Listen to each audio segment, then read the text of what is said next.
This game is sponsored by our NC Rams All Sports Booster Club Platinum and Gold sponsors. We would like to thank our Platinum sponsor, Anderson Kenny Architecture, a full-service practice that encompasses a range of commission, residential, and commercial projects. Each project is a thoughtful collaboration tailored for clients and their needs. The outcome is highly personal, constructed with intention and integrity. We would like to thank our Platinum sponsor, Dr. William Fessler of Fessler Family Dentistry, the dental office for your entire family's dental needs. At William Fessler Family Dentistry, smile, you're in good hands. Platinum sponsor, Frangio Engineering. Planning on putting a pool or addition onto your house? Are you having drainage issues on your property? Frangio Engineering can help you find a solution. Platinum sponsors and NCHS alumni, Leo and Steve Carl of Carl Chevrolet, have been proud supporters of local athletic programs for generations. Their dealership has been serving Fairfield County since 1927. Their team is ready to assist you with all of your automotive needs. Platinum sponsor Manfredi Jewels. Manfredi Jewels, your local official Rolex jeweler, is excited to continue carrying the finest jewelry and watch brands, and welcome the New Canaan community to their newly renovated store this fall. Go Rams. Platinum sponsor Renaissance Partners, a family-owned and New Canaan-based residential building and remodeling company, serving all of Fairfield County. Platinum sponsor Walter Stewart's. Walter Stewart's Market has supported NC Rams athletics and your entire New Canaan community for years. Walter Stewart's is your fresh local market. We'd also like to thank our gold sponsor, Performance Optimal Health, who proudly supports all New Canaan Rams athletes in their 2023-2024 seasons. Their team helps clients achieve their health, goals through exercise, recovery, nutrition, and stress management. They offer their congratulations to all teams competing this season. Again, a big thank you to all of our sponsors. The NC Rams All Sports Booster Club supports all New Canaan High School athletics. Go Rams. Support the NCHS Scholarship Foundation. Purchase a golf ball. Someone will win a brand new 2024 Chevy Colorado. The NC Color Drop will take place March 24th at Waveney. Check out the truck today, located at the entrance of Denny Stadium.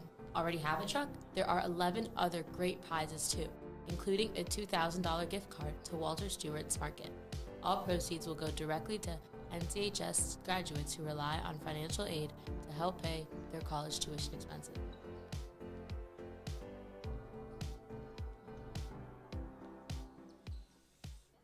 If you want to stay updated on all our Rams sports, please follow us on Instagram and Twitter at NCTV78. And in order to watch our bi-weekly broadcasts, live streams of the NCHS sports, and our podcast, subscribe to our YouTube channel, also at NCTV78. Thank you, and let's go Rams!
What's up, guys, and welcome to this Wednesday night basketball matchup between the New Canaan Rams and the Joel Barlow Falcons. Myself, Greg Tomasco, my partner to my left, Will Langford, on the call tonight here from New Canaan High School's main gym. Will, what do you have on tonight's matchup? Yeah, you know, Greg, it's going to be an exciting one for us. New Canaan's coming off a loss to Pomperog. They lost by 2 on last night, I believe, right? Right. And, you know, it was a very close game the entire time. New Canaan had a shot to win it. Unfortunately, time expired before they could get the shot off.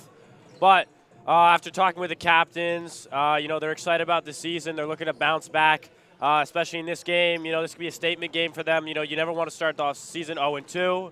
So to get back to, you know, 500 here would be very, very good for the Rams. And then Joel Barlow, you know, very short bench tonight, at least for varsity players. They're bringing a lot of JV players up. So we're going to see how that factors into their game plan. But I expect, you know, a good game tonight. And New Canaan's first matchup was this Monday against Pomperog. As you said, final score 51-49. So the Rams, obviously a close one. They could have came away at the end, but, you know, they made some questionable decisions in that one to finish it off. But, you know, regardless, a hard-fought game from the girls. And let's not undermine Pomperog as a team. They were in the state championship last year, so obviously a lot of talent coming from them, and this New Canaan girls team has looked strong so far. Obviously, with the loss of Donaldson, it's hard to kind of have that key scorer, or hard not to have that key scorer who's putting up a consistent 20, 25 points per game. So we'll see how New Canaan can adjust this year. But as for now, we're looking forward to some key players to step up. Tia Kivico and Fiona Mueller, some of those players who have kind of dominated a little bit last season and got their flow going. Will, who do you have tonight for New Canaan? Who's your player to watch? Right, Gray. I mean, you mentioned it. Your senior leaders in Tia and Fiona, they got a lot of time last year. I believe both of them started. You know, were major contributions to the team. However, you said, like with the loss of Donaldson, it's tough to replace a 20-point-per-game player who's an all-state player. But, you know, with the additions of the two freshmen, Cecilia and Lorenz, you know, you got a lot of young talent, and they got a lot of minutes last night, and Cecilia was in the game late. She was in for the final play. So, you know, they got a lot of faith in them, and I'm really excited to see what they can do because, you know, they got 4 years here, and it's just starting. So my player to watch tonight is actually Ali Cecilia, you know, freshman in her second game on varsity ever. Maybe she'll start again tonight. Who knows? We'll see in a couple minutes. And I'd like to see what she can do tonight. And look, only 2 minutes away from game time here, so the tension's building here. Obviously, an important game in the season early on. You want to set the tone against a team like Barlow, who's a little lighter on numbers. This one would hurt to lose. So, Will, let's start off with our score predictions, or let's finish off with our score predictions here. What do you have in today's game? You know, Gray, New Canaan does shoot the ball well. You know, mostly got a lot of shooters on the edge. They can finish down low. They can box out. They can rebound. My final score prediction is going to be 38-33 New Canaan. I think this game's going to be a higher scoring matchup. I think it's going to be similar to that Pomperaug matchup New Canaan faced earlier this week. So I have New Canaan winning 47-37. I think New Canaan takes a little bit of a lead here, and I think that comes in the fourth quarter. Obviously, as you've said and we've said now multiple times, this Joel Barlow team will get tired. I don't know if they'll be able to make the full fourth quarter because they only have 5 designated varsity players currently active right now with a big injury to a senior captain. So obviously they're going to have to make that adjustment and see how those JV players who did play a full game before this can fill those roles and contribute to some success here tonight. Right. You know, Grant, Pomperaug obviously being the state final last year, they're obviously a well-rounded team, and I believe New Canaan put up 39 against them. So I don't mind your score prediction a little higher, you know, than that. But well, I guess we'll just have to wait and see. And we're 45 seconds from game time. Thank you. Thank you. 30 seconds away from game time here, Will. I'm excited for this one. I can't wait. Our first girls basketball call of the season. So cameramen here tonight, we got Bennett Hegel, Brooks Tomasco on the camera. So if there's any trouble, and shout out to Benny Hegel too. That man's a stud right there. So obviously if there's any mistakes there, you know who to blame. So and we won't be shy. We will call them out. If the camera work is poor, they will be blamed. 11 seconds from game time, Will. What do you think Coach Palmer's telling her girls? You know, get them to lock in, you know, just reviewing the game plan, probably talking about what defense they're going in first, what plays coming out first. And I believe, Gray, we're about to hear starting lineups, so I'll hand it back to you. This is going to be a great game, Will. I feel the energy building up here in the main gym. First for the Falcons. Number 1, Agnes Davis. Number 1, Agnes Number 2, Allie. Number 2, Allie Ogden. Number 10, Avery Vanderberg. Number 10, Avery Vanderberg. Number 20, Mackenzie Sickinger. Number 20, Mackenzie Sickinger. And number 30, Mia Tartaglia. And number 30, Mia Tartaglia. And now moving on to our New Canaan starting lineup. Will, I'll hand this one over to you. Number 30, Ali Cecilia. Number 30, Ali Cecilia, the freshman. The junior Notre Dame commit, Cece Patterson. Number 35, Claire Agnabeni. Number 34, Claire Agnabeni. Number 24, Tia. Senior captain, 20, Kivico. And last but not least, number 20, senior captain also, Fiona Mueller. And now, ladies and gentlemen, will you please rise? We'll be back to you guys after the playing.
Family on three, 1, 2, 3, family!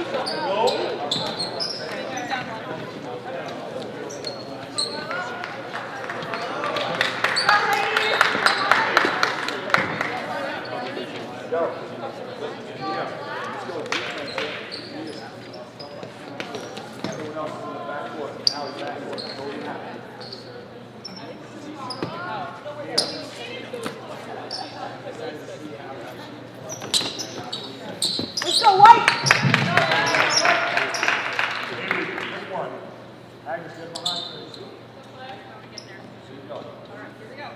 Got black shooting this way, white shooting this way. Get up, Claire, get up! Get up!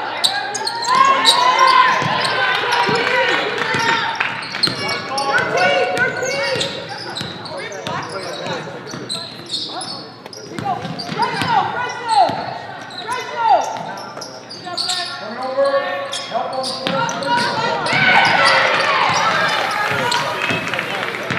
Five regular.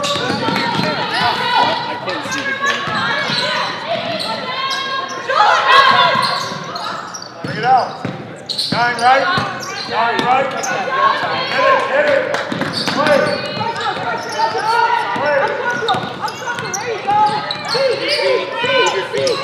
There you go. 9 right. 9 right.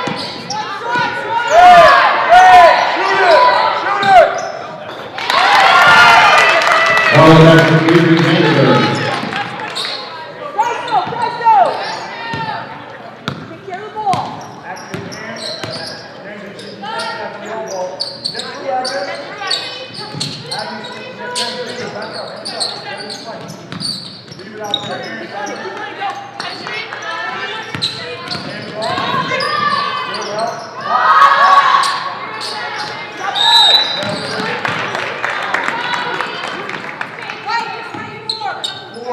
You take a foul, Tia Kimiko, that's her first.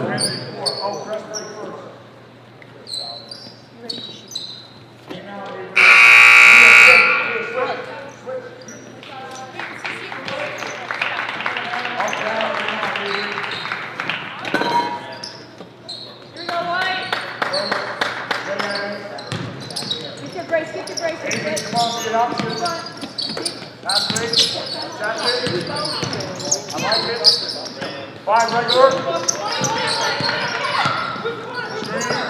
Side out.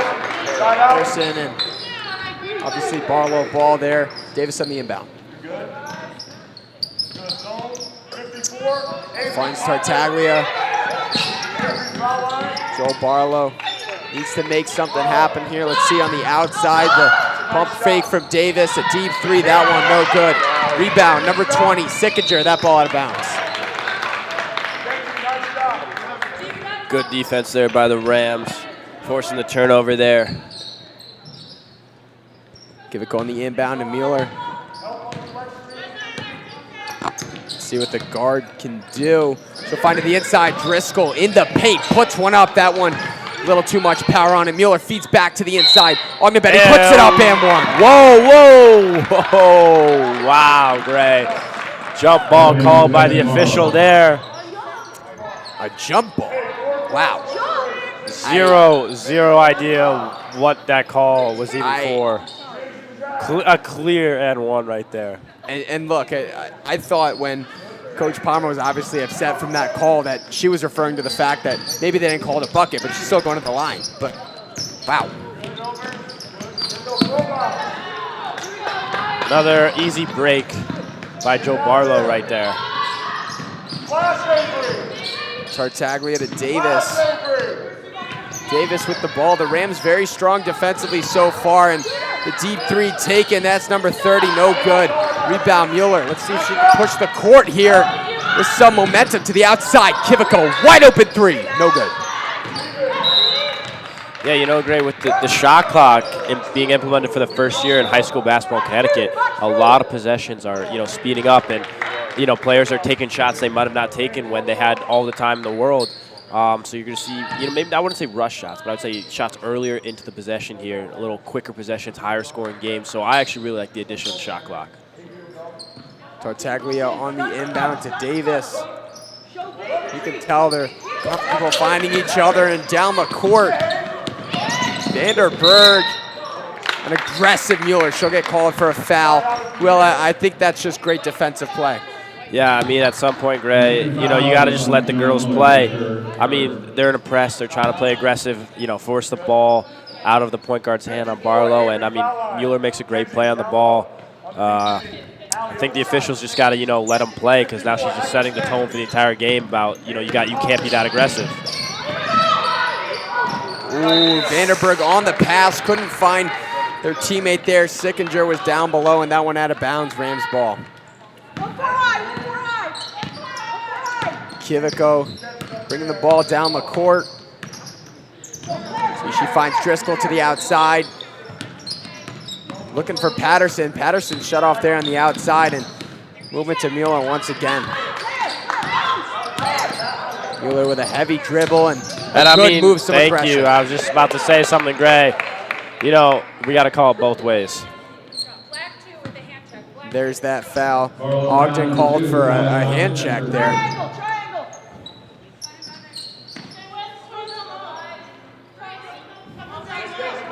Mueller on the inbound. She finds Driscoll on the cut. The outside of the three-point arc. Kiviko with the ball in her control, picks up her dribble. Driscoll gets that one once again to Mueller, and the Rams are reset. 20 seconds on the shot clock. More than enough time here. No need to panic this early. Patterson finds Driscoll on the inside, and Driscoll slips up a little bit. Looks for Patterson, who fumbles that one. Black ball. And look, that ref on that baseline over there, giving Barlow benefit of the doubt there on the first two calls. Out of bounds speaking, those are kind of those 50-50 situations. Barlow to 4 across here to break New Canaan's 1-2-1-1 press. Doing it successfully so far, and they'll do it successfully once again. Tartaglia to the inside. Wow. Gray, I'm astonished by that call. Your hands are straight up and they run into you and they lose the ball. That's just a play on right there. I mean, look, I hate to look for bias in the refs, but so far the refs have not been in favor of the Rams tonight. A light pass to Vanderberg on the outside. Tartaglia, no good. Rebound, Benny. She fights for that one and gets it. Mueller with the ball, a reset shot clock and some space to work, and she picks up some speed, a roll to the inside, kicks it out to Driscoll.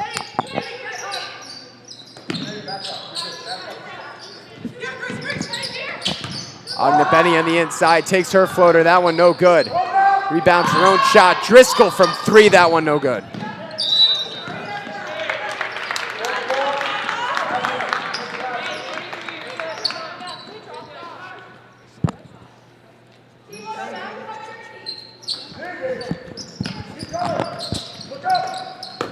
And that one blocked from Driscoll, out of bounds.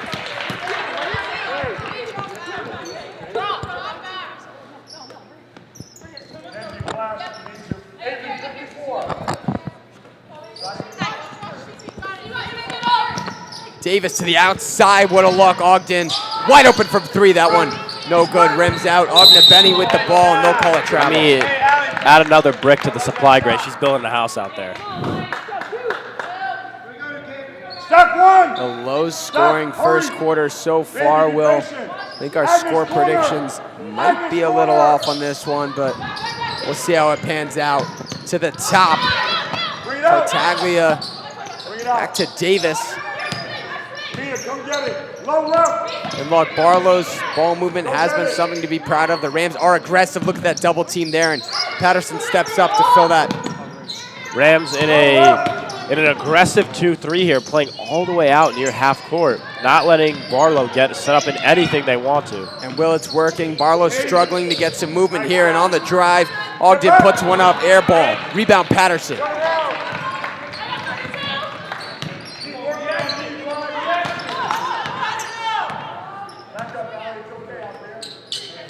Patterson on the outside to Agnebenny. The good feed to Driscoll on the inside. She pulls up that one just long. Patterson steps out of bounds. Palmer getting out of that press, past 2 possessions. I mean, 3 straight easy breaks. That's the right move, Gray. Just set up your defense back. Now they're going to go into a 1-3-1 here, Gray. Very effective against, a team with maybe 1, at best, 2 ball handlers. Vandenberg puts one up. That one no good. And looks like we'll call a foul call there. And 1-3-1, Gray, really spaces you out, forces you to drive and make tough shots. And the way to beat a 1-3-1 is you got to hit your shots. Mueller feeds the inside. Agnebenny spending some time in the paint. She gets a foot out, though. Kiviko driving, looking for a layup. The foul called.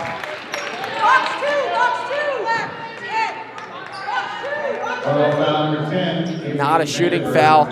Gray, in high school, you don't get the 2 steps like you do in NBA and, rarely or sometimes in college. High school, it's where the foul was committed. And Mueller on the inbound, not guarded. She fights Patterson, fumbles that one away, and regains control of the ball. With a fresh clock, they can do whatever they want and take their time here.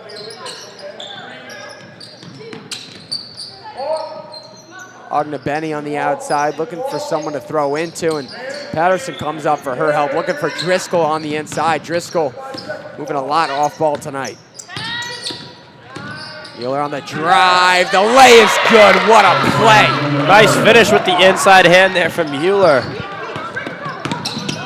The Rams' first 2 of the night. To the outside, Ogden puts one up, that one airballed, rebound, Patterson. She's got some speed. Pushing down the floor, she's got to reset. Davis bats that one away. Kiviko regains possession. Feeds Agnebenny, who posts up. The Mueller's outside going to go for it again. Oh, what a beautiful pass across the lane. What an assist. I'm seeing some Donaldson in her play style there, being able to understand where your teammates are and when they're open.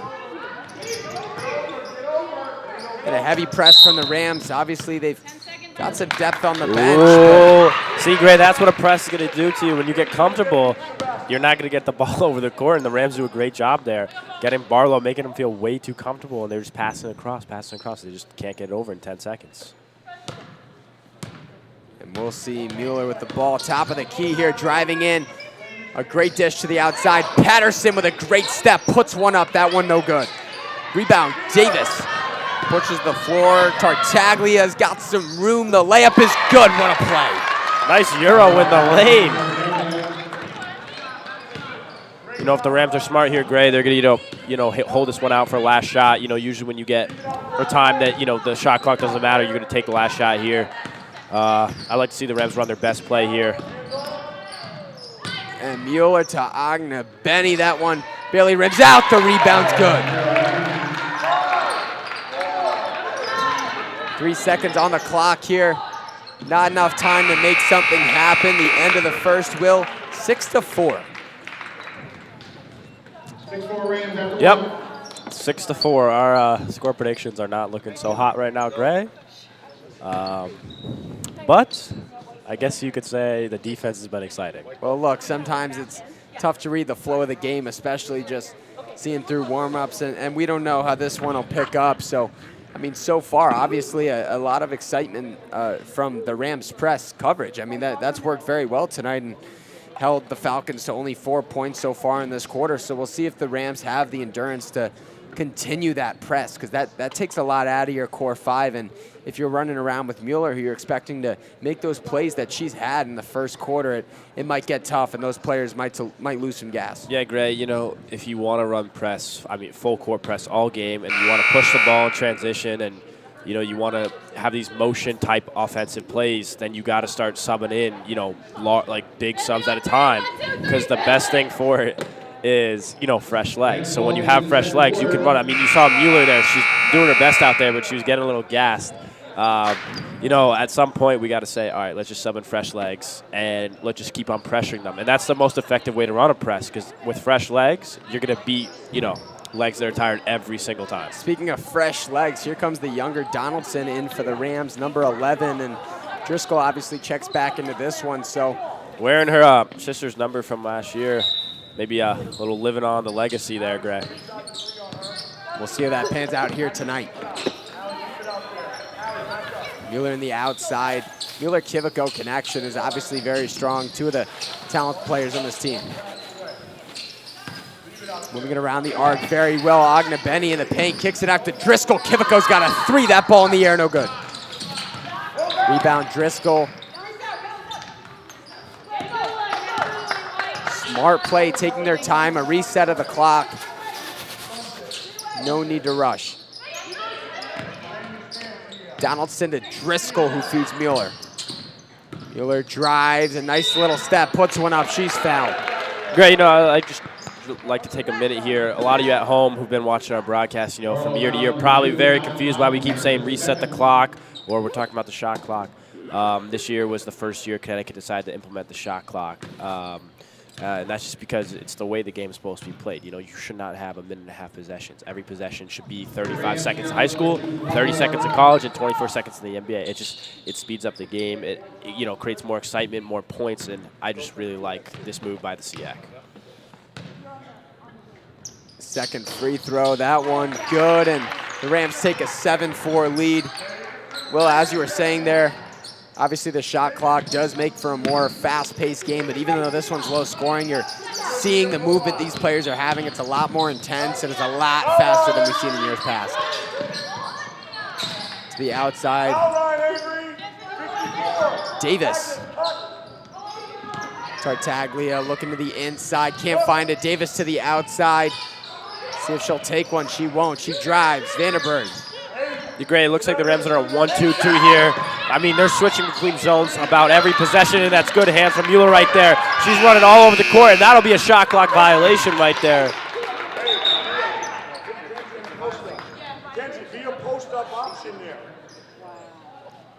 And wow, another second on the clock, and that would have been a free bucket for Barlow, as I don't think some of those players realized the shot clock was that close to coming off. Yeah, Gray, I mean, that's what it'll do to you, playing years of basketball without the shot clock, and now you get 35 seconds. It goes by faster than you think. And Driscoll misses her bucket, but a good take from her. Vandenberg looked like she stepped out of bounds, but regardless, Driscoll will pick up her spill. To Driscoll. Feeds Mueller in the inside. She's in the paint, back to the top. Agna Benny with control here. Here's Donaldson. Mueller's gonna reset this one. 6 minutes left before half. Dish to Mueller to Agna Benny, puts that one up, no good.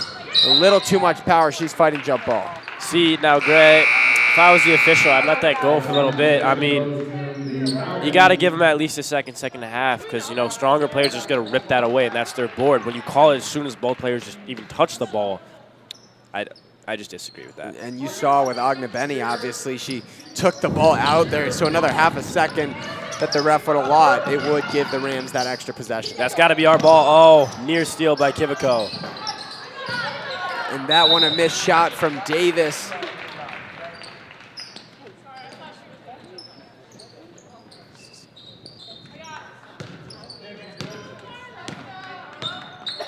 Kivico taking this one down the court. Great off-ball movement. Driscoll finding it into the inside. Mueller misses the layup. See, now, Gray, that's what seriously confuses me. So we call a jump ball on that, and then a player goes to grab the ball, and now we got a foul. Well, Will, judging from the way this game's been played so far, I'm just going to go ahead and make the bold assumption that this is a newer pair of refs to the game of high school basketball. And I don't think that's a bold assumption, Gray. I think that's the correct assumption. I just think there's some calls that are... And well, I understand that call there, But I mean, the hip check is fine, but it could have been allowed. look, every set of refs has their different style. They can choose how they call the game, but well, some of these calls have been pretty questionable as to whether or not that's even allowed in the rule book.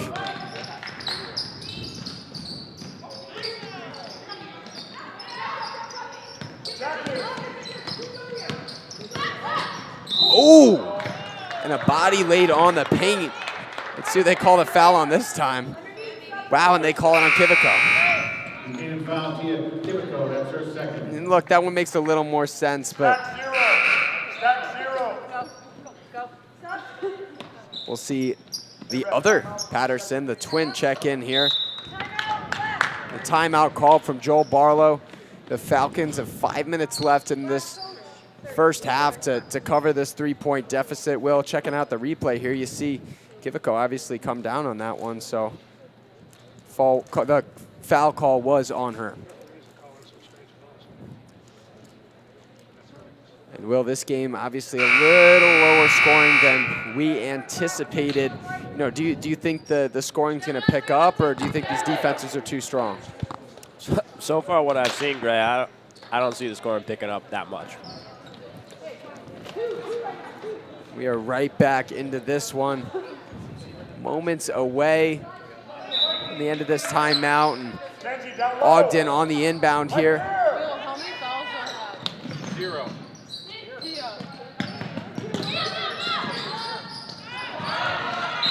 That one clearly out of bounds on the Falcons. No, clearly out of bounds on New Canaan. Well, not so clear from my point of view. It was pretty clear. Get behind 30, Ken. Ogden on the inbound. Back to Ogden on the inside. She's triple teamed, and Tartaglia puts one up. That one long as it's been all night for her. Vanderberg, the three, no good. She missed 3 attempts. Is not open tonight, Gray. And Will, here's the second freshman getting key playing time tonight, number 12, Eliza Lorenz. So 2 freshmen on the court and a pair of twins and then another junior.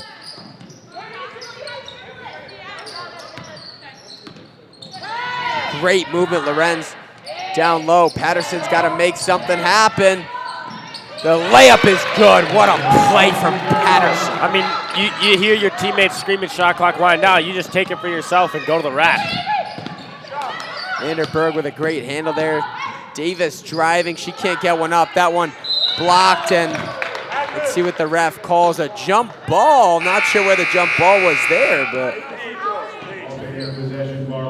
Well, you have a little more basketball knowledge than I do. What was the series of events that led to that call being a jump ball? Great with the officiating tonight. I seriously could not tell you. Sometimes, it's a foul. Sometimes it's a jump ball. Sometimes there's no call.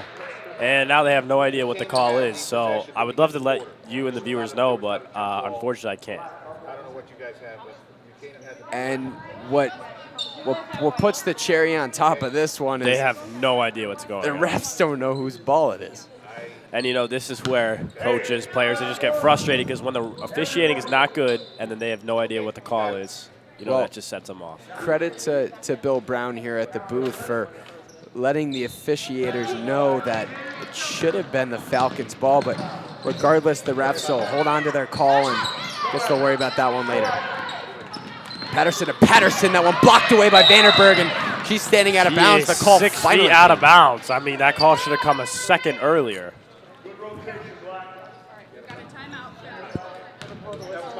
We've got a timeout call from Coach Palmer.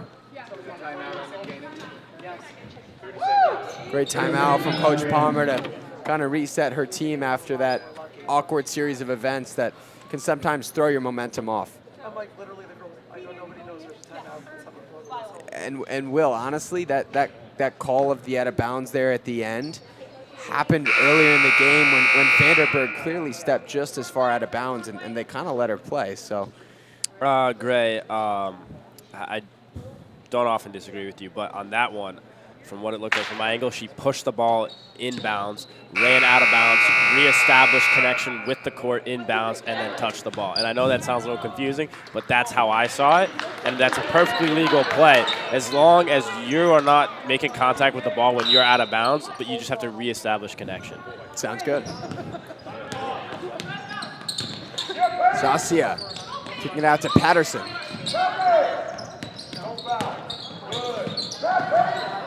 That's got to be a foul.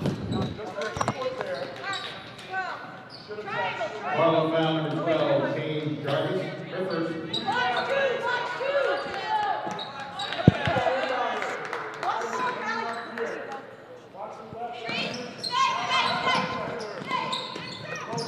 And Patterson here. Patterson to Patterson. Zacia. And Ali Sacia with the defense there. Foul number 30, Ali Ciccio. Her first. Hey, let's go 4-1. Mia, get on the block. Avery, right there. Hey, C, other corner. Go. And the Rams will set up at a 2-3 here. Nope, man, my mistake. To the outside, some. No, they're back at a 1-2-2. I'm sorry. A little confusing on the floor there. Same talent on the Hey, floor. look at the tenacity. I mean, you got to love that, Gray. Diving on the floor, something you do often. Right, same talent on the floor here.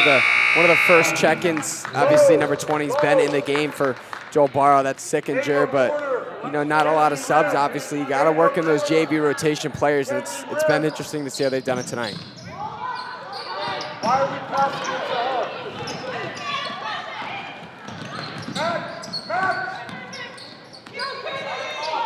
Katie Funk to Patterson. Lorenz. Some new faces on the court for the Rams. Sarah Marshall with the ball.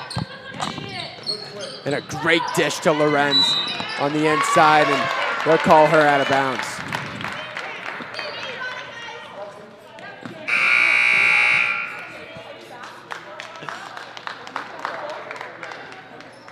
Davis on the inbound. Tartaglia. Davis Tartaglia working to break this press the Rams have been playing all night. And the key to breaking a press is movement. So we'll see what they can create. That one off the foot of Patterson worked out. Marshall dishes that one. Swatted away, Gray.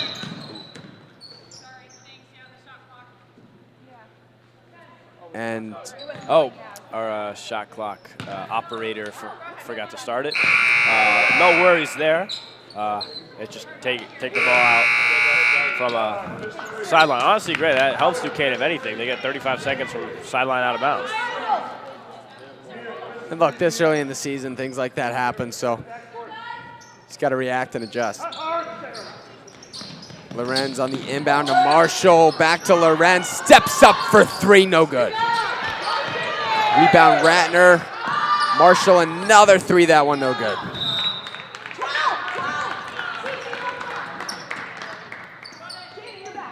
And the Rams in that 1-2 press will. 1-2-1-1. Yes. Very effective press when done correctly, Greg. Rams doing it well here. I was just going to say they've got that double. Yep, and there it is, Gray. 10 seconds once again. And a great job in press defense from the Rams. Well, I'm still in football mode a little bit. I almost said press coverage, but you did say press coverage. Not almost, you did, but that's okay. Well, earlier, not this time. But I know, you caught yourself this time. Marshall dribbling down. We got Patterson, top of the key, and a foul called. Foul on Barlow, number 1, Agnes Davis. That foul on Agnes Davis, her first of the night, the 5'7" junior. No, it's not. It's only 3. It's only 3. And a lot of confusion once again with the officials. The confusion was they thought there were 5 team fouls, yet on the board it clearly says 4 and 3. But It's okay. We all make mistakes. And Will, are we surprised? The answer is probably no. We are not surprised. Oh, Lorenz with a great nasty move. crossover. And Lorenz with a great pass there around the outside. You can see why she made varsity as a freshman, Gray. I mean, that was a sweet move. Look, the assist didn't go, but what a play from her. That one batted away by Patterson and knocked out of bounds by Funk. And the bench is loving it. Senior captain Katie Funk with a tip out of bounds. Hey, see, corner, hurry Ogden up. checks out for Vanderburg. Kenzie, elbow. Kenzie on the block. Watch head. Davis on the inbound. Watch head, don't give her the ball. Davis with a lot of pump fakes finds Vanderburg and couldn't, and a foul call. They're calling that over the back. And I'm going to have to credit Brooks Tomasco here. He was the one who told me about the rule change about 5 team fouls now you're to the line. I thought it used to be 7 and then 10 for the double bonus, but I am wrong tonight. Vanderburg's first shot, no good. Will still sitting at 9-4 here.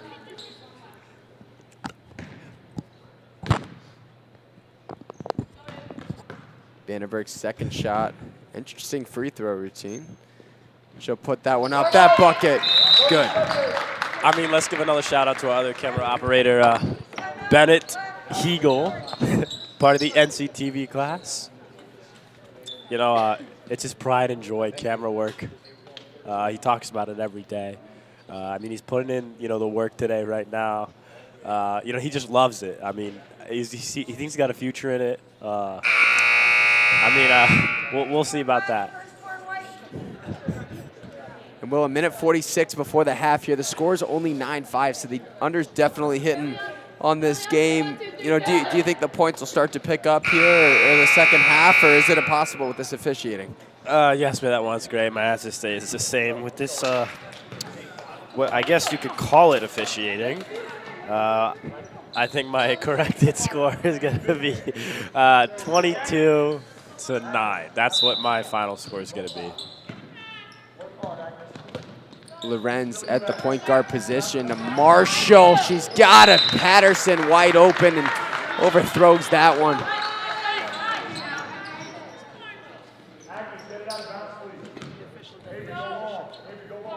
Agnes Davis on the inbound.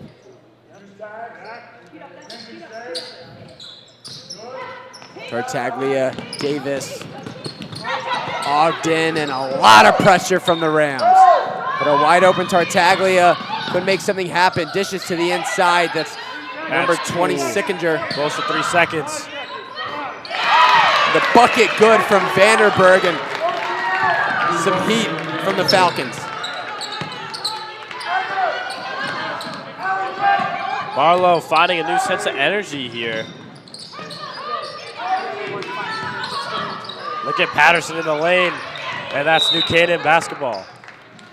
The shot from Patterson, no good. Will, it kind of seems like the Rams are in a drought of scoring tonight in terms of finishing on the inside, but we'll see how that pans out with the ending of the first half. And there's that shot from earlier, the Vanderburg three-pointer. Back to this one, we've got Marshall on the outside. Ratner driving on the inside, back out to Lorenz.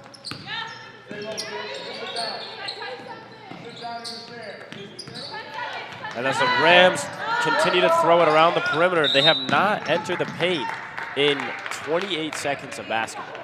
I mean, Gray, with the shot clock, you gotta get inside the paint. I mean, layups are the easiest shot in basketball, and if you can't get yourself a layup, that's I think that's a poor offensive possession, considering the fact that there wasn't even a pump fake or a shot attempt on that possession.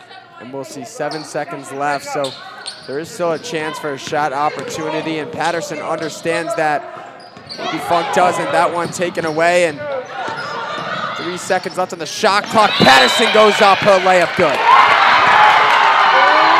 My God, the officiating, I thought it couldn't get worse, and it gets worse. feet were not set. Definitely in the restricted area, and a charge is called. I am baffled, Gray. This is one of the dumbest games I ever called. And I was just gonna say, I bet you she calls a foul on that. Now this is where I start to get annoyed, Gray. You're in the there's not a painted restricted area, Gray, but it would be on the ramp. And we're looking at this replay right now. Yeah, obviously in the restricted area. I mean, I'm fed up. Yeah.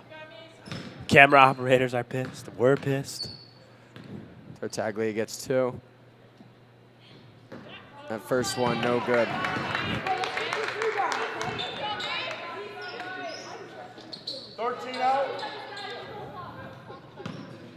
Tartaglia on her second.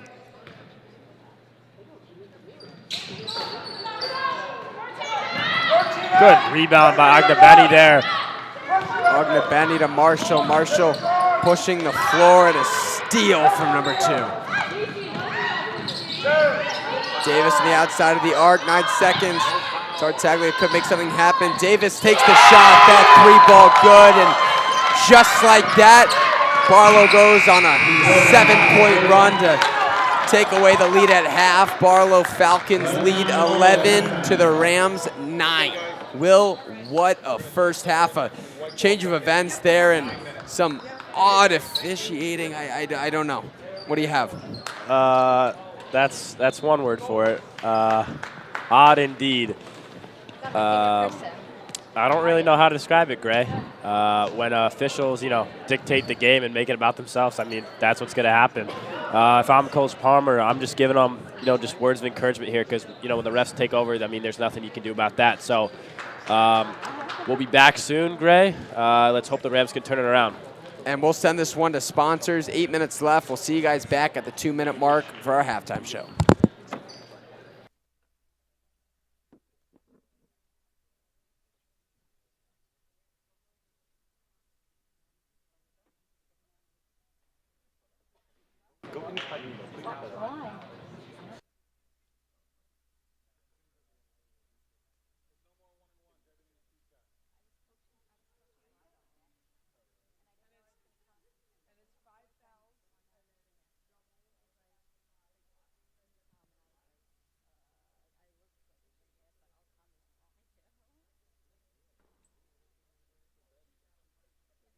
This game is sponsored by our NC Rams All Sports Booster Club Platinum and Gold sponsors. We would like to thank our Platinum sponsor, Anderson Kenny Architecture, a full-service practice that encompasses a range of commission, residential, and commercial projects. Each project is a thoughtful collaboration tailored for clients and their needs. The outcome is highly personal, constructed with intention and integrity. We would like to thank our Platinum sponsor, Dr. William Fessler of Fessler Family Dentistry, the dental office for your entire family's dental needs. At William Fessler Family Dentistry, smile, you're in good hands. Platinum sponsor Frangione Engineering. Planning on putting a pool or addition onto your house? Are you having drainage issues on your property? Frangione Engineering can help you find a solution. Platinum sponsors and NCHS alumni Leo and Steve Carl of Carl Chevrolet have been proud supporters of local athletic programs for generations. Their dealership has been serving Fairfield County since 1927. Their team is ready to assist you with all of your automotive needs. Platinum sponsor Manfredi Jewels. Manfredi Jewels, your local official Rolex jeweler, is excited to continue carrying the finest jewelry and watch brands and welcome the New Canaan community to their newly renovated store this fall. Go Rams. Platinum sponsor Renaissance Partners, a family-owned and New Canaan-based residential building and remodeling company serving all of Fairfield County. Platinum sponsor Walter Stewart's. Walter Stewart's market has supported NC Rams athletics and your entire New Canaan community for years. Walter Stewart's is your fresh local market. We'd also like to thank our gold sponsor Performance Optimal Health, who proudly supports all New Canaan Rams athletes in their 2023-2024 seasons. Their team helps clients achieve their health goals through exercise, recovery, nutrition, and stress management. They offer their congratulations to all teams competing this season. Again, a big thank you to all of our sponsors. The NC Rams All Sports Booster Club supports all New Canaan High School athletics. Go Rams. Support the NCHS Scholarship Foundation. Purchase a golf ball. Someone will win a brand new 2024 Chevy Colorado. The NC Color Drop will take place March 24th at Waveney. Check out the truck today, located at the entrance of Denny Stadium. Already have a truck? There are 11 other great prizes too, including a $2,000 gift card to Walter Stewart's Market. All proceeds will go directly to NCHS graduates who rely on financial aid to help pay their college tuition expenses.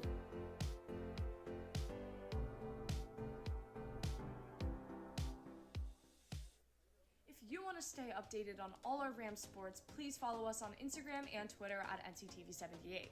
And in order to watch our bi-weekly broadcasts, live streams of the NCHS sports, and our podcast, subscribe to our YouTube channel, also at NCTV78. Thank you, and let's go Rams!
Up there in the last 2 minutes, Will, and obviously the Falcons have done a great job tonight against that press coverage, and they might have just found the way to beat it, and from what I've seen, the key is speed. So we're not going to bring on guest speaker for our halftime show, Bennett Hegel. Benny, what are you seeing in this game? What do you think the Rams need to do to get back into it? You know, it's a pretty low-scoring game, if I say so myself. Couple controversial calls there at the end there. The Rams just need to move the ball a little bit more, make their shots, and, you know, I think it'll turn out in a W. And look, in my opinion, I think the key for the Rams tonight is play with the speed that they've shown so far this season. And obviously that press coverage, they've been doing a very good job. I'd like to see them keep that up and maybe integrate a little more offensive pressure. You know, Exactly. they've been light on it, and obviously with referees calling the way they've been calling it, you have to be light on it. So, you know, what do you think Barlow needs to do to hold this lead? I think they got to stay in the press. I'm going to be honest. That that's a little bit of a weakness for the Rams, if I say so myself. You know, they struggled last game a little bit, but they've shown some improvement here, and we'll see. And there's our halftime show. Myself, Gray Tomasco, Bennett Hegel, thank you for joining us here, and good luck on camera for the rest of tonight here. Of course. Yes, sir. Checking back into the booth is Will Langford here. Will, I don't know who let him on the mic. Obviously not a good decision, but, you know, B. Heeks belongs on the camera, but it's all good. Always love new voices on the mic. Well, moving on, 3 seconds left here. 9-11, obviously. Barlow making a nice run there at the end. What do the Rams have to do to now get back into this one? They're down. The Rams, Gray? How about the officiating? Look, that's tough to control. I think when you have refs that aren't as experienced, you know, as we've witnessed in this case, it's tough, and you can't make calls go your way. So really, when you have an uncontrollable such as officiating, there's not much you can do. You kind of have to roll with the punches and do the best that you can to win this game. Talk about excitement, Greg. It's 11-9. And well, 11-9, obviously a lower scoring game than I think we both anticipated, and I think that's because Pomperog was so action-packed and score-based.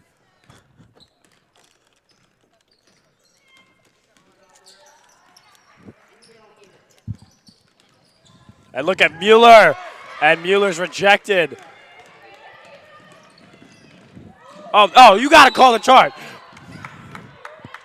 And that's taunting, too. That's taunting. Thank you. If that is not a charge, then it is. Thank God.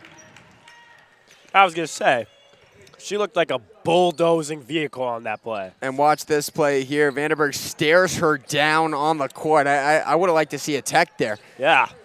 Give her the T, eject her. We don't need her anymore. Kivico puts one up, that three. Just to the left, and the putback no good. And here comes Vandenberg once again with some heat. To the outside, Tartaglia, that three just to the left, and Mueller lets that one go out of bounds. White ball, and thank God they got that one right. Okay, forget building a house. They're building a factory right now with those bricks.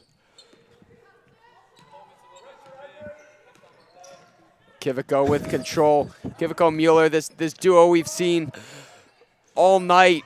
Mueller with a great spin move, some momentum. Kicks it out to Driscoll, and they'll call it travel. I did see that pivot foot slide.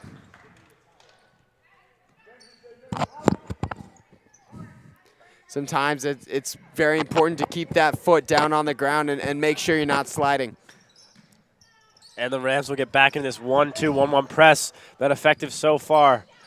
They got out of it at the end of the first half and allowed Barlow to make a run. And Davis. Rams down a 1-2-2. Back to Davis. Puts one up. That three no good. Rebound Patterson, and she's fouled. Factory's going to be finished in like the end of the month, Gray. A lot of calls. The ref's very whistle happy tonight. And Will, would you like to explain the new rule in terms of fouls that we've experienced tonight? Yeah, so Gray, my entire life it was 1-on-1 at 7 fouls and two shots at 10. However, we have just been told that every quarter the fouls get reset. And at 5 fouls, it's an automatic 2 shots. And the SEAC thinks that it will speed up games. However, I completely just dislike this rule. It changes the way you coach the game because the 1-and-1 aspect is very crucial to, who's shooting and who's defending. You foul because you're banking on the fact they missed the front end of the 1-and-1. And, 5 fouls, it's not a lot of fouls. I mean, we're almost halfway there right now. But like the 7 and the 10, it took a while to get there. So I'm not a fan of that new rule. And no points scored so far in the second half. Kivico to Mueller. Mueller drives.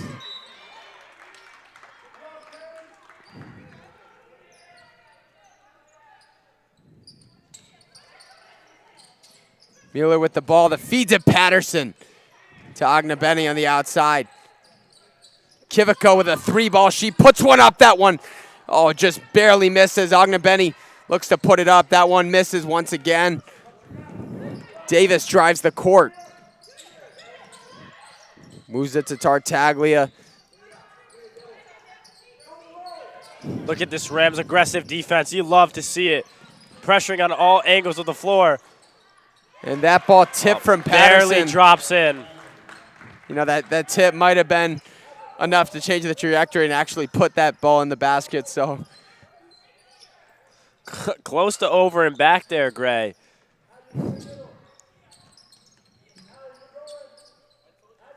Kivico and Mueller doing a good job controlling the floor, and they've got to use Patterson, who's wide open on that right side. Oh, of good the cut. key. Oh, you got to go for the layup there. Good movement. Driscoll It takes doesn't matter. It doesn't matter. She'll hit the three anyway. And, Will, this is why you're not a basketball coach, because you would have gone for the layup. If they would have gone for the three, New Canaan puts another point on the board. Right, I'm the smart player. Some people like threes. It's whatever, Gray. Patterson to the inside, Ognebenny. Kicks it back out to Mueller. Good decision Oh, and that making. pump fake. And I like the drive, Gray. I love it. But, Well, we'll call that one an alley-oop because, yep, she was throwing the alley-oop. With the chance that there was a player who could dunk the ball on the other side, it'd actually be a very effective play. Right, so. And here's her three once again. Driscoll doing a great job tonight cutting off ball. But we live on Earth. But it's okay. Oh, and look at that Rams defense forcing the pass out of bounds. Gray, I love what the Rams have going here. And a mental error there from Barlow. Checking in is number 12, Paige Jarvis, the freshman.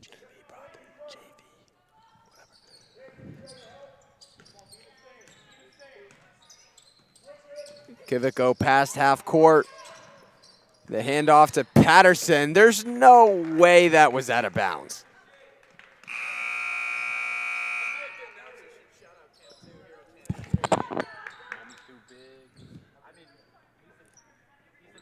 Davis on the inbound, Tartaglia. Back to Davis, looking to beat this 1-2 press coverage. Press defense.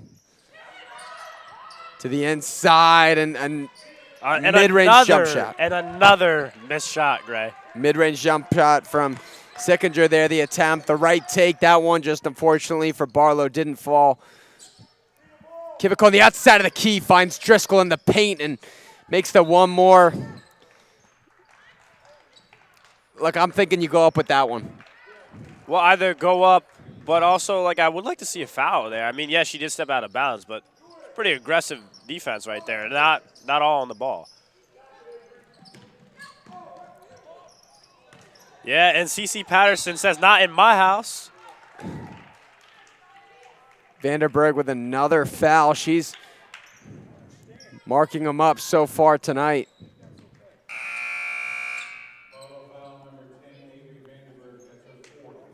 That is her fourth foul of the night. Will, she's one away from fouling out, so obviously she's going to have to sit out a little bit and give a little bit of time. You got to control your emotions. When you miss a shot, you can't go foul.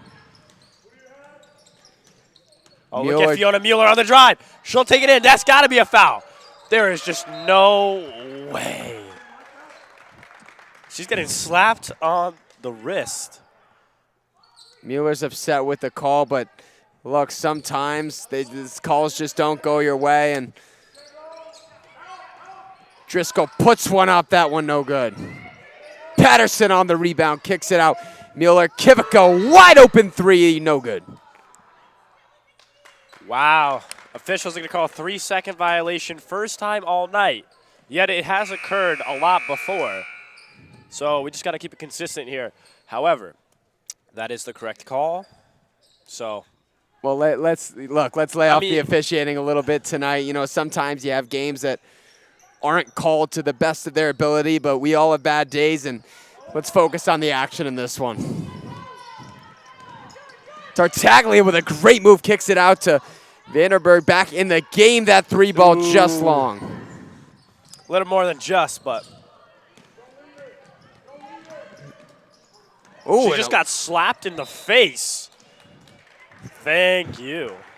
I did see a little bit of contact there. I was questioning whether or not it was ball, but Wait, that's 10. She's out of the game. And Avery Vanderberg, the freshman, will have to exit the game.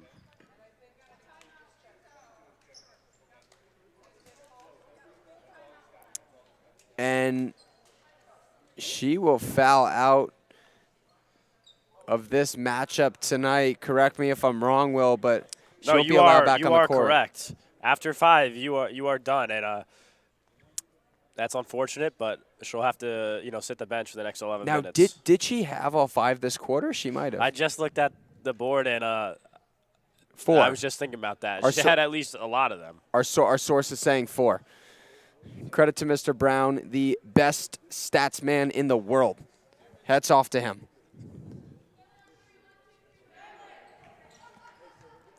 We have a great game here, Gray. 1-point game. Barlow's bringing the energy. New Canaan's bringing the energy. I'm just excited. It's only going to get better from here. And, well, I know this might not be the super high-scoring matchup we hope for, but this is a very close game, as you just said, and it's been a lot of great plays tonight from both teams, so we'll see what Driscoll can do with her, too. The first one is good, and Will, as you said, the new rule, if you have 5 fouls on the board, you're shooting for 2.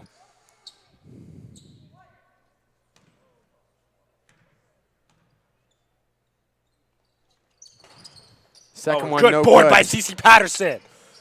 She'll kick it out. That's a 3 attempt from Tia Kiviko, and it's bang! Bang! Rams take the lead for the first time in the second half. What a play from Kiviko there, Will. Hit Good it when you hands need by it. Mueller. Oh, yes, sir, baby. That's 10 seconds. And a 10-second violation call. Here's that replay of the 3 from Kiviko. What a play. I mean, right when you need it. It's a clutch scenario. Puts you up 16-13. 3 minutes left in the third quarter. Let's see if she'll start to heat up.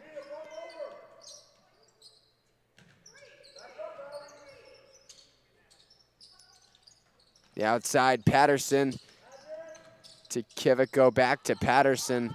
Down low to Mueller on the outside. And oh, good pass. She dishes that one off to Agna And Benny. it's another bucket for the Rams from a beautiful pass from Mueller. And there's the spark the Take a Rams were charge. looking for. Oh. Tartaglia, what a move, but that one doesn't fall in her favor. Kiviko moving quickly. And, Will, one thing I'd like to see is Mueller take it to the hoop and shoot it herself. I was just about to say something about that. She's a great scorer, but she's been passing really well recently. So, I mean, if you're going to have 10 assists a game, no need to score.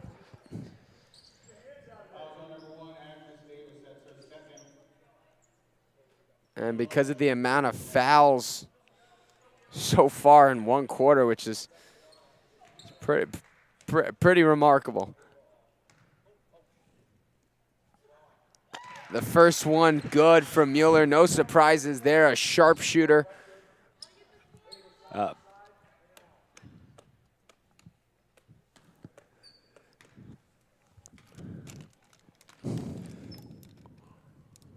Her second good. Once again, no surprises. The Rams take a 20-13 lead. This second half has gone their way. Some great defensive coverage from the Rams, and wow, what a play. What a play from Barlow there, number 22, Ava Gillian, her first minutes on the varsity court tonight, I believe, in the second half, but throwing that one off the knee of... Oh, and that's my ball. Cece Patterson will take it all the way. What a defensive play there, Will. As I was saying, 2 great defensive plays in the row, and that one caps off with the Rams getting another steal by Patterson.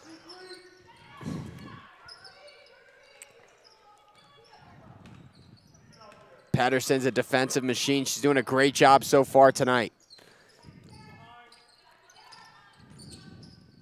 The feed to Mueller, dishes to the inside. Agna Benny back out to Kiviko to Mueller once again, who's rolled. Patterson gets that loose ball. That one stolen by Tartaglia. She'll have a little bit of speed. Drives to the inside, looks for a call, and nothing? I have no idea what just happened, Gray. I have no idea how there was no call on that. One more. Drives to the outside. Driscoll has the three. She takes it in the face of Davis. No good.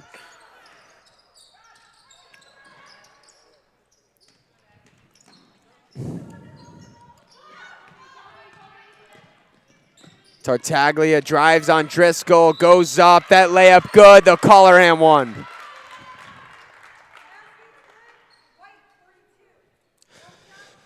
That one confuses me a little bit, Greg, because obviously there was a foul committed right before that, and then she let it play on, and then she called the one that was, a questionable foul. However, we have a player down on the floor, Mia Tartaglia, the sophomore guard. As you can see on the replay here. And our very own, our athletic trainer, Corey, there to check her out. Corey's the best in the business. Got to give him a shout-out. He was, for the fall when I was playing football, always there when I needed him. The greatest athletic trainer in the country. Gray, I know you get in his room during the cross season. Can't say enough good things about him. Yeah, I mean, there's no words that could put into play here that would explain how much Corey does for this community and this high school, and ensuring all the athletes are at the top of their performance is really his first priority. And then on top of that, he's an amazing guy. Exactly. You gotta on love his him. own. I mean, you ask any athlete in the school who Corey is, they'll tell you right away. I mean, he's just the greatest guy. Love seeing him everywhere. I'm sad that I don't play a sport in the winter because, I don't get to visit the training room every day. And Tartaglia, the wind knocked out of her. Checking in for Barlow, number 15. She is on roster, the younger player who played in those JV minutes earlier, so we'll see what she can do at the free throw line here.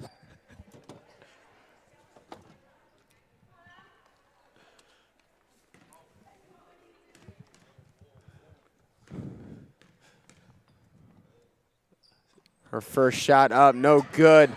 Rebound, Davis. Davis pushed out of bounds, and never mind, she's fouled out of bounds.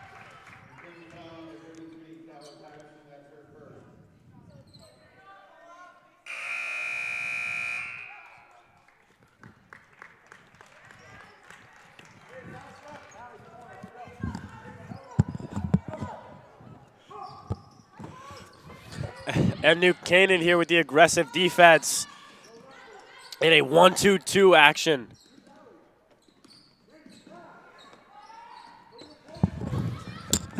And we'll have a guest speaker, Brooks Damasco. How you doing, Brooks? I'm good, Will. How are you? It's great to have you on. Love sharing the wealth with the camera operators. Yep, certainly. You yourself, you're a freshman basketball player. How are you enjoying it so far? I'm liking it. I like our team. I like our odds this year. I think we're going to do good. A lot of chemistry so far. We got a first game this week. I'm excited to see what we can do. Right. I mean, you're led by a great coach in Terrence. I had him for 3 years as my head coach. I loved playing for him. I'm just really excited for you and your season. Can't wait to come watch some games. Yep. Thank you, Will. Great to have you on. All right. We'll see you later. Back to the camera. Great at Damasco. We'll be back. And now we're back with Claire Ognebetti with the steal. She'll throw it up court to Callie Patterson, to her sister, Cece Patterson. Saved by the freshman Lorenz. And Donaldson. Donaldson goes baseline. She'll turn it over. And Ogden with the ball here. 7 seconds left on the clock. Puts up the three, no good. Batted away from Donaldson, and Lorenz fighting for that ball, and they'll call a jump ball. That is the end of the quarter. Well, going into the fourth, the Rams regain their control. They have a 7-point lead.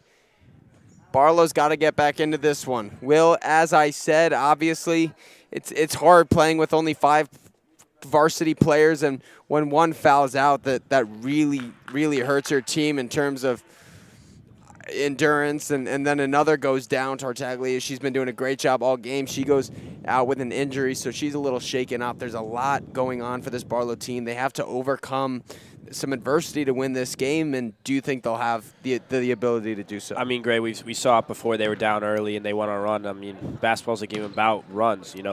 When you get hot, you're hot. Barlow was hot, end of first half, start of second half, and, I mean, they kind of stretched out that lead, and they started playing with some intensity, and it's died down a bit with New Canaan resurging and taking back that lead. But, I mean, if Barlow can continue what they did to come out of the half with that, intensity, full court pressure, making their shots, I don't see a reason why they couldn't get back in this game. I mean, the rule of thumb is it's usually hard to come back by if you're down by more than the minutes left in the game because you have to account for the offense scoring as well. So down 7 with 8 minutes to play, totally doable. That's 2 stops and 3 scores. I mean, that's totally doable. Kiviko will take the ball in the backcourt here. She'll get a high ball screen from Mueller. She'll pops a 3-point line. Patterson looking for Mueller, and she'll take that ball down, and a good pass into the paint to Ognebetti.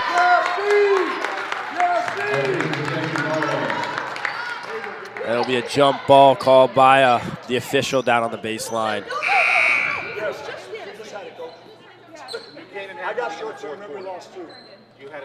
Oh, and a little chirp from the Joel Barlow coach. Not sure if you guys heard that at home, but I'm not a fan of that, Gray. I do not like that one. Wow. Yeah. I'm not going to repeat it because I didn't like it at all, but not a fan of that. At the end of the day. And that's a stolen ball by Mueller. Ball don't lie, Gray. Never mind. Ball does lie. Rams turn it over.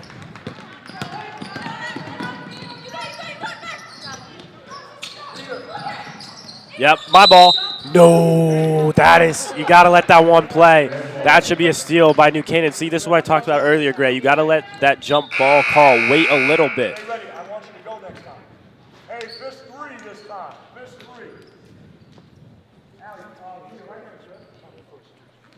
Watch the trap. Barlow Mueller in a half-court pressure here. Mueller carrying this one to the inside. Ognebetti feeds back to Mueller, who saves it, or attempted to save it, and she'll go out of bounds.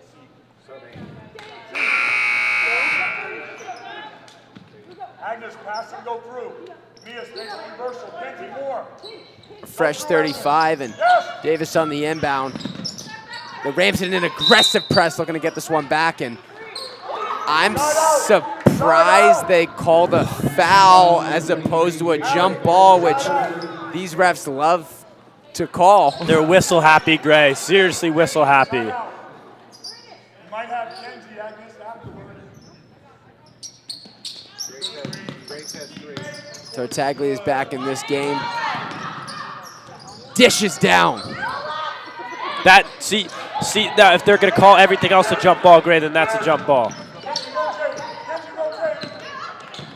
Corner, 3 ball. Driscoll. Ooh, near miss. Kiviko driving to the inside. The mid-range floater, no good. Ognebetti puts up the rebound, can't get it. Rebounds again, kicks it out to Mueller. Driscoll drives in. No good. Ognebetti's been in the paint for a while. They're not calling those 3 seconds. Gotta finish there, Gray. I mean, I wasn't counting, but at least 5 attempts within 10 seconds. You gotta finish one of those. Tartaglia drives the floor, kicks it out to... Oh, my ball. Great defense there by Mueller. Well timed.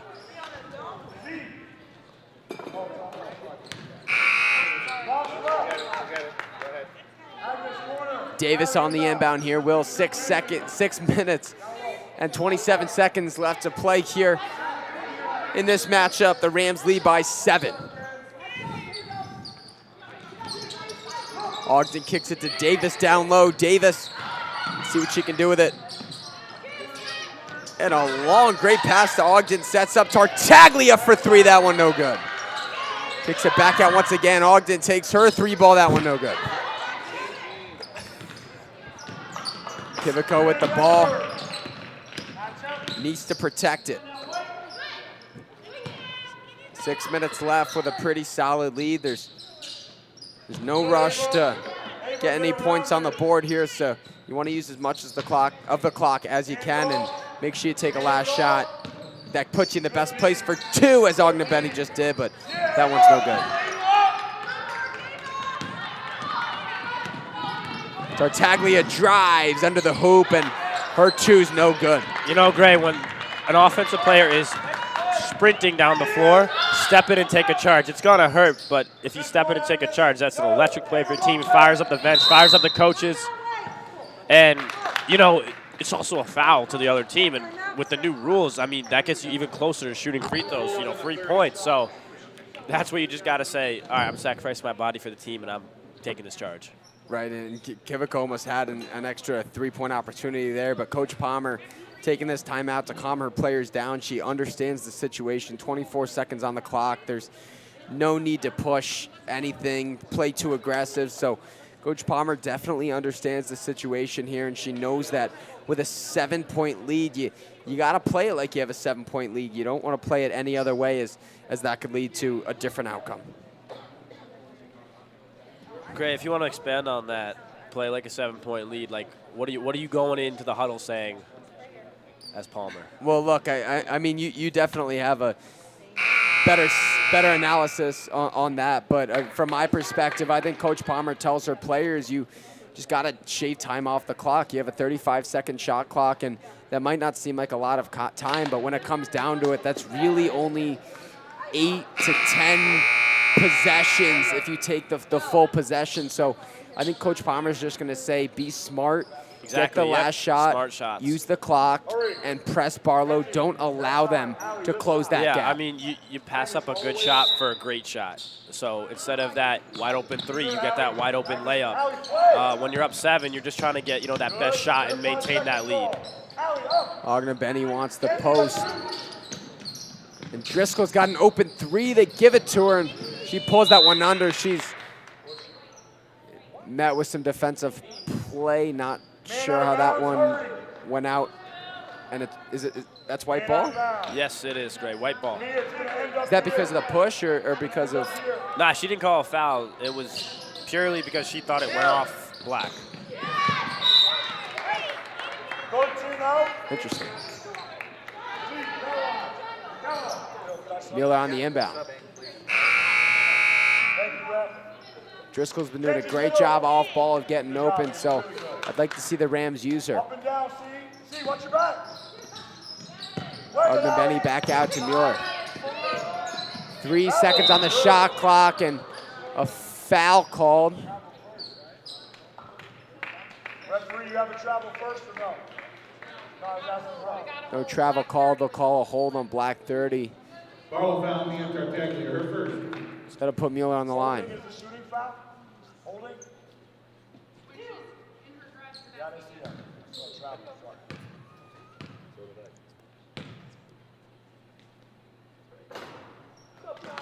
A rare miss from Mueller there, but that one just rims out.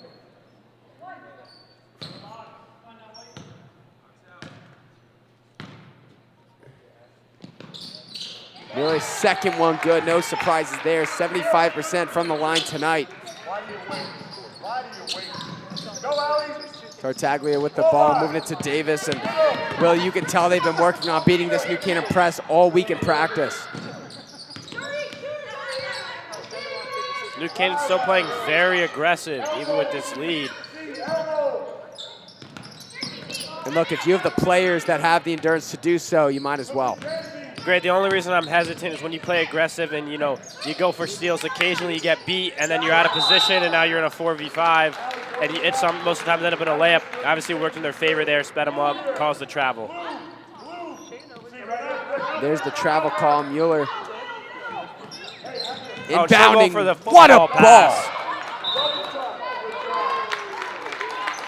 And look, although that one didn't come down as a reception, that was a great pass to an open target and some great vision. PBU right there, Gray.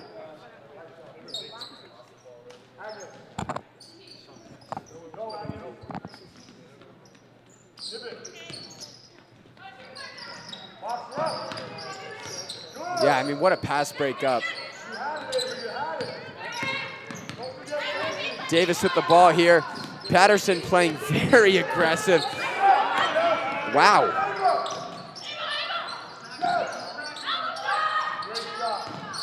that ball off the glass.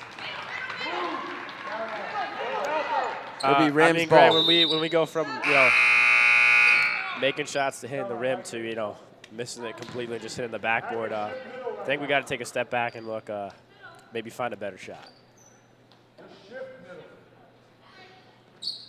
Mueller on the inbounds, gotta find someone to get the ball to, and she'll bounce pass it to Kivico. What a play there, combating that press, and can Mueller look up the floor? It doesn't matter because she'll drive it.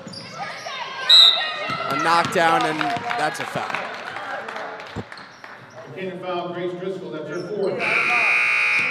Fourth foul from Driscoll tonight, so she's got to be careful in this matchup because.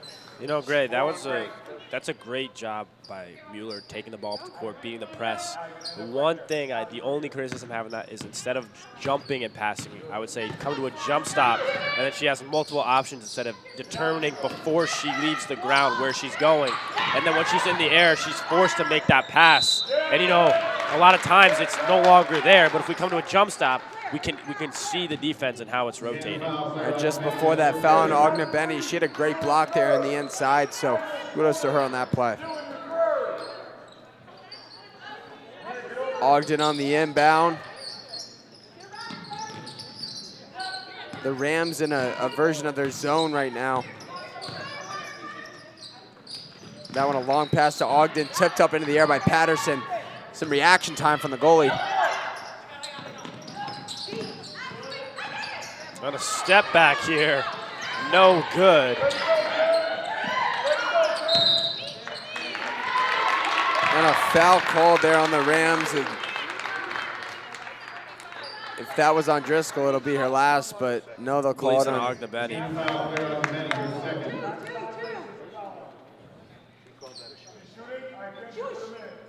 And Will, if they keep giving Barlow shots, then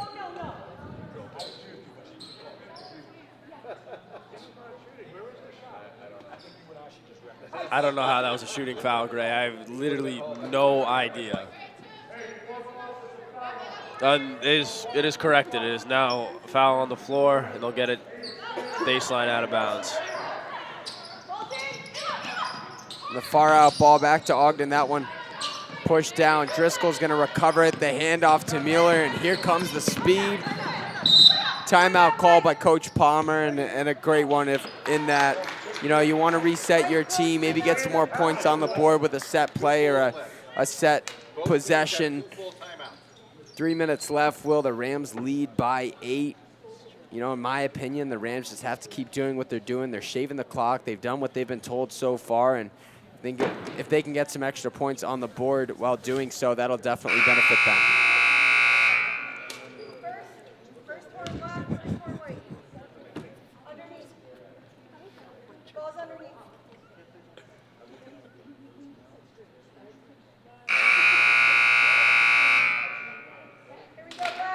Yeah, if I'm in that Rams huddle right now, I'm just saying, use that full shot clock, get yourself a layup, and let's get out of here with a W.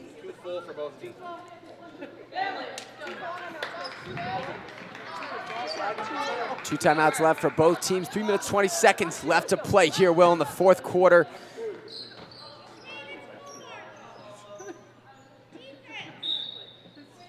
Fiona Mueller in the inbound. She finds Kivico to the outside to Patterson. Back to Kivico. The Rams taking their sweet time, and that one a little miscommunication. The pass out of bounds. It'll be Falcons ball. Yeah, Gray, sometimes we take too much time and we get too comfortable. Someone just got to go make a play. Someone just got to go get a bucket. And here comes Davis. Pass to the inside. And another foul called. Will, I think we've officially had more fouls called than points scored so far. It's incredible how many foul calls we've seen today. At least 5 a quarter. Barlow's in the bonus, team's fifth. Yeah, I don't really know what to say, Gray. Other than, you're right. There's just been a lot of interesting fouls called. I mean, you know what they say, ball don't lie. Hey, we're in blue to fist. Blue to fist. Ladies on this side. Over here now. Right here. Stay on blue. Action the foul line. Down to that side. Stay here. Shot up, second one good. That'll cut the lead to 7. Mueller will take it out here. 4 across for the Rams. Ooh. Barlow now in its press, and the shot clock. Shot clock's at 33, so I'm not sure why the ref didn't think it started, because it Usually starts at 35. Starts at 35, so 33 would mean 2 seconds have gone off. But that's just me.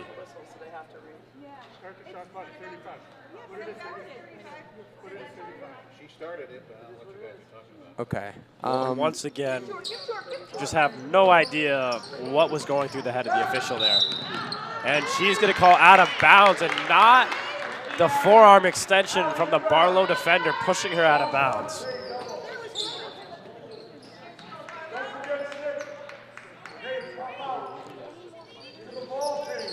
Ogden on the inbound. Finds Davis back to Ogden.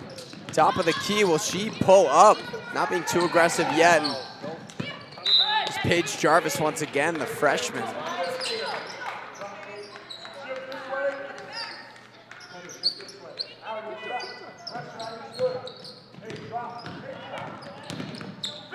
Give it a go. Over the head of Ogden to Patterson, who feeds it down to Driscoll, and pushing the floor is Ogden. Little handoff to Davis. Top of the key, almost a deep 3, elects not to take it, and the 3 ball, good from number 12, Paige Jarvis, the freshman. Well, this game just got a lot more interesting. The lead's cut to 4 and another turnover.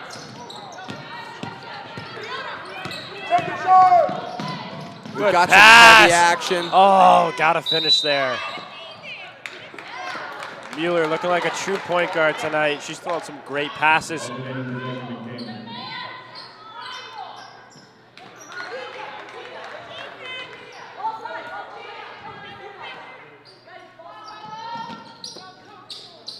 The inbound up for Patterson. Give it go to Mueller. Back to Patterson, and you can tell the Rams are just dwindling this clock down. A minute 45 left in this one. 20 seconds on the clock. You've got to use all 20. Gotta come away with points here, though. You cannot leave this possession empty-handed.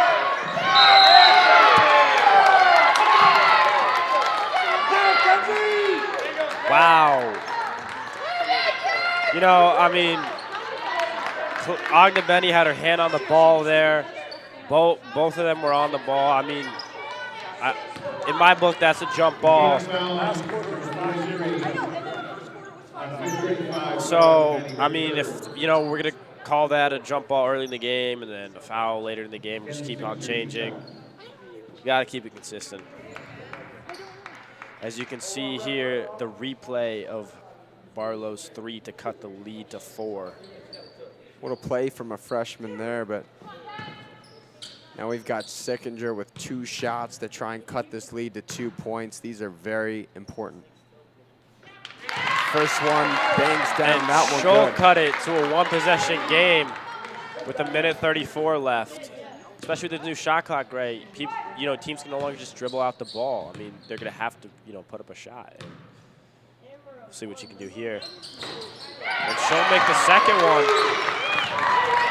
If I'm New Canaan, I'm calling my best offensive play when I cross the half court here. Need to extend this lead back to 2 possessions. Kiviko to Mueller. Mueller up the floor to Patterson. Patterson in double coverage Very back to a close wide travel open Mueller. Mueller slings it to Ogden Benny and she'll score. 25-21. Huge bucket from Ogden Benny right there. And Ogden Benny with the steal.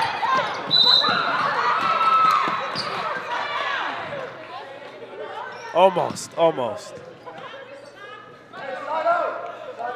And Will, you talked about the the shot clock, obviously not being able to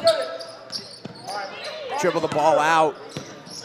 This could be a factor in today's game. And that's going up. And it looks good. And it is good. And it's a 1-point game, Gray. Wow. Talk about a clutch shot. And just like that, with a minute left to play here at New Canaan High School's main gym, the Falcons cut the lead to 1. And what a fourth quarter we've had so far. Obviously, Will, officiating a big factor in this game, but aside from that fact, this has been a very interesting game and a very good one at that. The leads jump back and forth by margins of about 6 to 8 points, so a lot of action on the floor, and we'll see how this one pans out here with a minute to go. Check out the replay here. Mueller dishes it down to Patterson and then back to Fiona, and this is where she finds Ognabemi, who then proceeds to go up and get that 2 points, which actually keeps the Rams in the lead. If they didn't have that, they would be down 1. And Will, as you said before, dribbling the ball out. Speaking of dribbling the ball out, you remember that New Canaan boys versus Danbury game last year? I mean, imagine if we had a shot clock in that game. I think the Rams would have won double by OT? a triple OT, and I think the Rams definitely would have won that game if Danbury didn't dribble it out for You a can't whole call 5 yourself minutes. a top 5 team in the state if the only way you can beat New Canaan is by dribbling out an entire possession for an entire OT. But that's just my take. All right, and now we're back to the girls' game. Oh, what a pass from What Mueller. a pass. I mean, we got to call something here. Come on, officials. Huge possession here for the Rams. Well, that was a football hit there. She looked like a strong safety coming down on a crosser.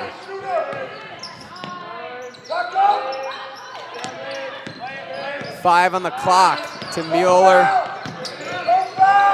She's gonna put one up. And that was Oh my God! right at the buzzer of the good. shot clock. Barlow pushing down the floor. And they'll call a 5th foul on Driscoll, taking her out of the game and putting the Falcons on the line. Will, this game just got a whole lot better. I mean, I am so confused right now. So confused, and you can see the replay of Mueller's excellent shot. But I'm just so confused right now. And Ms. Davis shoots 2. Davis gets 2 shots. You know, Gray, and this is why I don't like that rule. Because, 1, Barlow wouldn't even be in the bonus if the old rule happened. 2, it would be a 1-and-1 if they were, because she missed the first one. Well, So- the Rams have had more than 5 fouls. I think they're just not counting them on Right, top of okay, the 5. so then it would still be a 1-and-1 though, because exactly. So this bucket shouldn't even count. I just hate the new rule. Regardless, can't do anything about it. Fiona Mueller, take it out underneath. Well, now here's the benefit to the rule, which the Rams are going to get once Barlow I mean, fouls. you just got to foul if you're Barlow. I don't know why they took that long to foul. I mean, there was 11 seconds when that possession started. It took them 8 seconds to foul, practically ending the game here with 3.3 seconds left. It's a full and it's his last one. And Will, I'm just going to be completely honest. If you had 10 seconds on the clock, maybe you can do something. But with 3 seconds on the clock, I don't think you're getting a basket. Yeah, and see, this is where it comes back to bite you, Gray. So with, I mean, it kind of stays the same with this new rule. But as the old rule, I mean, Barlow only has 2 fouls. Like, so they obviously have played good defense. Good, legal defense all game. But now when they need to send them to the line to stop possessions and get that ball back, they can't. They're going to have to foul 3 more times before they can get to the line. With 3.3 seconds left, if you don't, you go for the steal for the inbound. If you don't get it, you foul right away. And you do that again. But, I mean, a time is going to come off that clock. You might get the ball back with less than a second left, maybe just over a second left. Down 4 at worst, 3 maybe, and 2 at best. So, I mean, that was poorly executed by Barlow right there. I mean, with 11 seconds, you foul right away. 10 seconds, tons of time. But not much you can do. If you don't get the inbound steal, you have to just foul right away.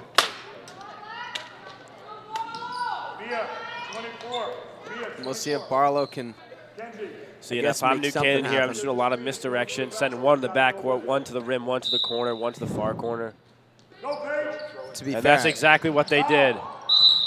And if you see 1.3 seconds left the clock there, and they still have 2 to go. So if they continue at that rate, they're running out of time. I mean, you got to foul much faster than that.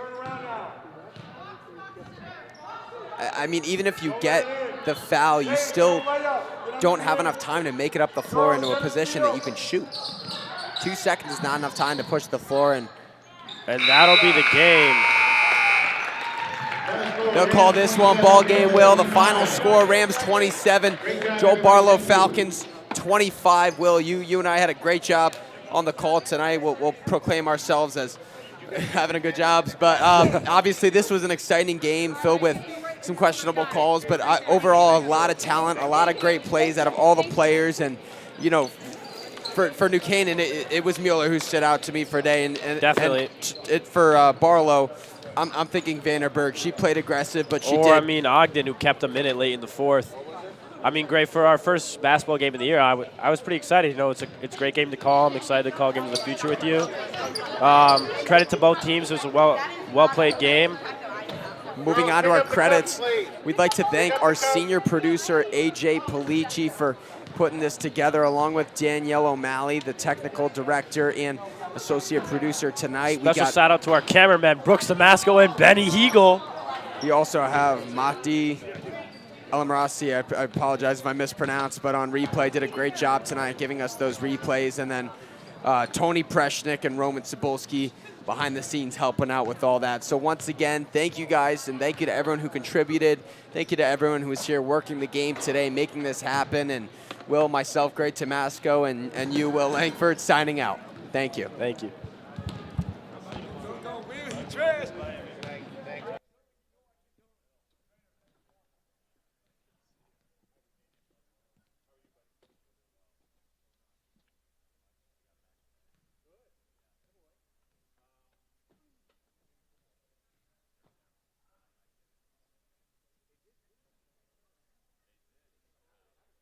This game is sponsored by our NC Rams All Sports Booster Club Platinum and Gold sponsors. We would like to thank our Platinum sponsor, Anderson Kenny Architecture, a full-service practice that encompasses a range of commission, residential, and commercial projects. Each project is a thoughtful collaboration tailored for clients and their needs. The outcome is highly personal, constructed with intention and integrity. We would like to thank our Platinum sponsor, Dr. William Fessler of Fessler Family Dentistry, the dental office for your entire family's dental needs. At William Fessler Family Dentistry, smile, you're in good hands. Platinum sponsor Frangio Engineering. Planning on putting a pool or addition onto your house? Are you having drainage issues on your property? Frangio Engineering can help you find a solution. Platinum sponsors and NCHS alumni Leo and Steve Carl of Carl Chevrolet have been proud supporters of local athletic programs for generations. Their dealership has been serving Fairfield County since 1927. Their team is ready to assist you with all of your automotive needs. Platinum sponsor Manfredi Jewels. Manfredi Jewels, your local official Rolex jeweler, is excited to continue carrying the finest jewelry and watch brands and welcome the New Canaan community to their newly renovated store this fall. Go Rams. Platinum sponsor Renaissance Partners, a family-owned and New Canaan-based residential building and remodeling company serving all of Fairfield County. Platinum sponsor Walter Stewart's. Walter Stewart's market has supported NC Rams athletics and your entire New Canaan community for years. Walter Stewart's is your fresh local market. We'd also like to thank our gold sponsor Performance Optimal Health, who proudly supports all New Canaan Rams athletes in their 2023-2024 seasons. Their team helps clients achieve their health goals through exercise, recovery, nutrition, and stress management. They offer their congratulations to all teams competing this season. Again, a big thank you to all of our sponsors. The NC Rams All Sports Booster Club supports all New Canaan High School athletics. Go Rams.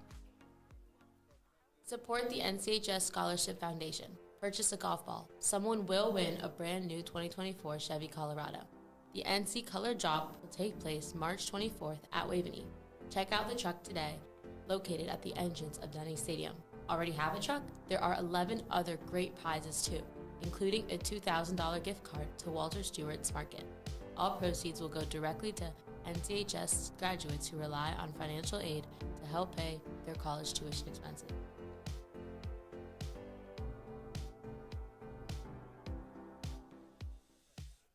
If you want to stay updated on all our Rams sports, please follow us on Instagram and Twitter at NCTV78.